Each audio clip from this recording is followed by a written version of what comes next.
What's good, everybody? It's the Clown with Cap Show. We got the NBA Conference Finals. First and foremost, I want to give a shout out to the Dallas Mavericks. I cannot believe they made it this far right now. The biggest surprise to me by far. I mean, Game 7, we saw what happened against the Phoenix Suns. It was a meltdown for the Suns. I cannot believe it, especially with CP3. I'm a huge CP3 fan. He did not show up to play. Neither did any of his teammates. It was just like the Suns kind of played scared. Devin Booker was taking terrible shots. He was kind of timid. It was just like the Phoenix Suns were scared, and the Dallas Mavericks came to play. And that's what happened in Game 7. And we saw Luka drop 35 points, went 5 for 5 from the free throw line. It was all Dallas. Now, obviously, I'm still going with my pick that I originally had, the Golden State Warriors to win it all. We got the Mavericks and the Warriors matched up, and the Celtics and the Heat. But, you know, let's start with the Heat.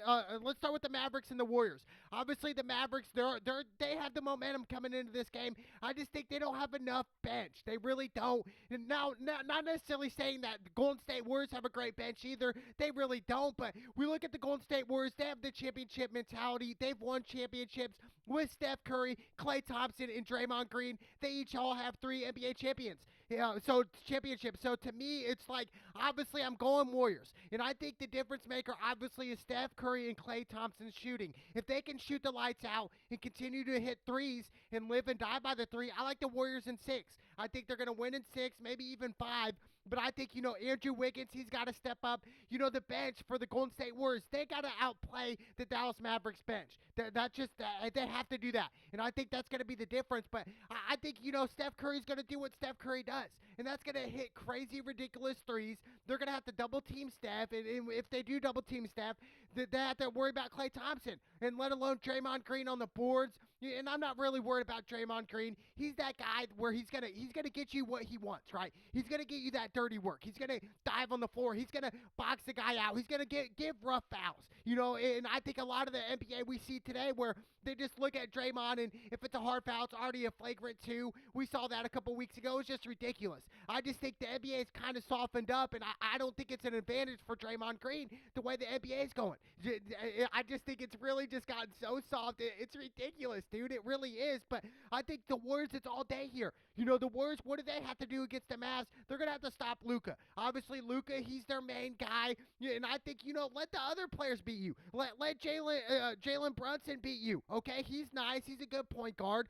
And Dwight Powell, I just think, for the Mavericks, they're not that deep, dude. They were fortunate enough to beat the Suns. They were fortunate enough to have a great, couple last games of that playoff series against the Suns. So I think not to take away anything from the Mavs, and shout out to Mark Cuban, what a G. But I just think the Warriors right now, they're the championship team.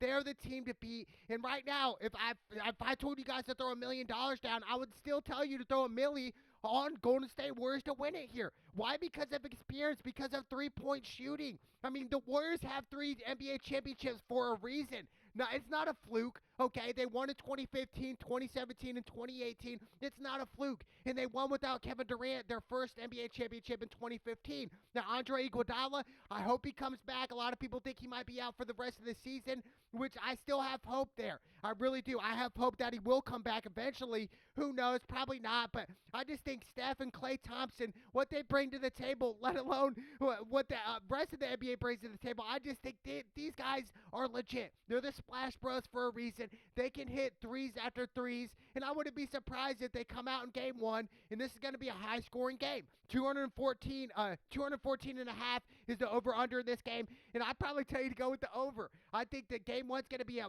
really high-paced game. I think they're going to be shooting threes out well. It's at Golden State, so I think Golden State, they got to win game 1. You're at home. Everything's going right, so I think Golden State win this game here. We saw a couple games ago where they got blown out, destroyed. But, you have games like that. You have off nights. You can afford to have an off night. This isn't like the NFL or March Madness where you're one and done here. You can afford to have a bad night. You can afford to get blown out by 40 or 50 points and be like, hey, it's one game. Let's come back for game 2. Okay, so let's just, one game at a time. That's what you got to have it. That's what you got to do. But I just think the Warriors, they win at 6, maybe even 5 here. And I just think that the Warriors are the team, man. That's why I'm picking them, because of Steph Curry, because of Klay Thompson, Draymond Green, those guys.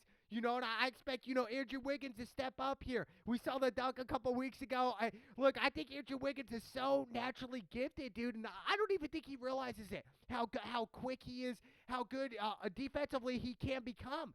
And yes, I would say his three-point shooting is his weakness. He's not a three-point shooter. I think Andrew Wiggins just keep working on that mid-range game, hit those open jumpers, and I think that's what Andrew Wiggins needs to work on. But I like Warriors in 5 or 6 here. I cannot wait for that. And then we got the Eastern Conference Finals. We have the Boston Celtics versus the Miami Heat. Game 1 tonight. I cannot wait for this matchup. This is going to be great. And I think, for the Celtics, I think right now they're the hottest team coming in. I really believe that. Look, Game 6 at Milwaukee, they had to win, and they did. And we saw Jason Tatum. He's their X factor. Dropped 46 points in Game 6 against the Milwaukee Bucks. That game was just ridiculous, dude. He dropped more than Giannis. Giannis had 44. And it goes to show you how big, losing players for the Milwaukee Bucks was.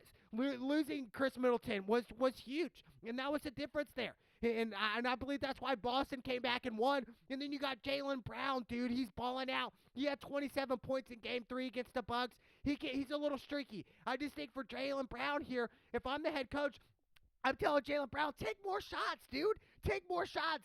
Take more shots. Drive to the basket more. And I think Jalen Brown can be a little bit more aggressive on the offensive end. Nothing to take away from the other players on Boston, but I just think Jalen Brown's so gifted on offense where it's like, dude, take the open shots, man. Don't be shy about it.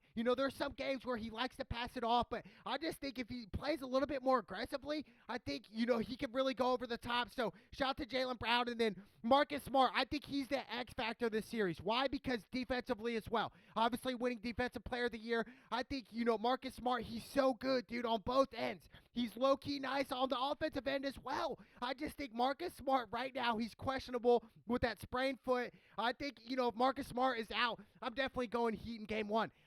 That's how important Marcus Smart is to the Boston Celtics. You got to have everybody in there because if Marcus Smart does not play in Game 1, definitely Miami Heat all day here. But I just think, Al Horford on the rebounds, he had 30 points and 8 boards in Game 4 against the Bucks. So, Al Horford, he is a little bit older, but he's still that guy to get you the boards, to get you the second chance opportunities on the offensive end. So I think Al Horford is a huge X factor as well, but I'm still going with Marcus Smart overall, what he's got to do, man, on both ends, not just defensively, but obviously on the offensive end, hitting the open shots, hitting what they give you, right? And I think Grant Williams, another greedy player for the Boston Celtics, to get the rebounds, to get you, that dirty work of guarding the big guys, putting the bodies down. So I think, that's huge as well. But for the Miami Heat, there's no joke that they're legit, man.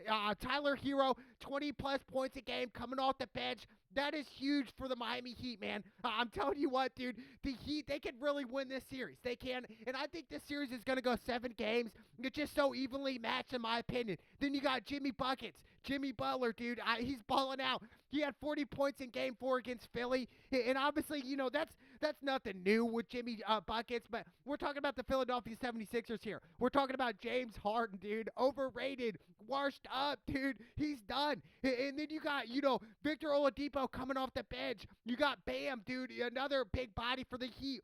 Kyle Lowry, he is a good point guard. I wouldn't say a great point guard, but he's a good point guard. But I think the X factor for the Heat is definitely Jimmy Butler and Tyler Hero coming off the bench. Those guys right here, they produce points, and they produce opportunities on the offensive end. So I think for the Miami Heat, you got to get that. Jimmy G, you got to average over 30 points in this series. You got to. And I think Tyler Hero is so important coming off the bench. I think he's got to average 20-plus points a game. And that's what Tyler Hero can do. We look at Tyler Hero and say, oh, he can do this and that. But I think Tyler Hero, what really gets me with him is his ability just to get separation, not even off the first dribble. Tyler Hero's so good at that where it's like, he does a rip-through move, and all of a sudden, one dribble, he's got space to shoot. And I think that's so underrated for Tyler Hero's game is getting separation right away. And just being able to do that. Obviously, Tyler Hero's jumper, three-point shooter is so nice. And I think that you got to amplify that against the Boston Celtics. You got to mix it up here and there if you're the Miami Heat. But and obviously Max coming off the bench, a three-point shooter for the Miami Heat is going to be big as well. But I just think for the Boston Heat, they're really evenly matched, and I just think it's going to come down to the last couple possessions of who's going to win this series, who's going to win this game, who's going to make the big plays at late game. Is it going to be Marcus Smart for the or Jason Tatum, or is it going to be Jimmy Butler, Tyler Hero, those type of guys? I just think looking at the bigger picture, definitely Boston and the Miami Heat is going to be just a classic matchup, a classic rivalry. We've seen them happen in the past. I cannot wait for this matchup. I think it's going to be great for the NBA. These two teams right here in game one, so I can't wait for that. But obviously, I'm going with the Golden State Warriors. I'm going with Steph Curry over the Dallas Mavericks in 5 or 6. And then we got the Warriors, and who knows who I'm taking in the Boston Heat game. I think that's going to be a coin flip game when it comes down to it. I might get the slight edge right now to the Celtics the way they've been playing, but you can't count out the Heat and Jimmy Bucket, so I cannot wait. But I got the Warriors advancing, boys. I'm telling you right now, Steph Curry, Klay Thompson, the X factor of the NBA playoffs. They're the champions. Shout out to Draymond Green. I'm going Golden State Warriors 2022 NBA champions, baby. They'll have number 4. It's the Clouded with Cam show. Let's go!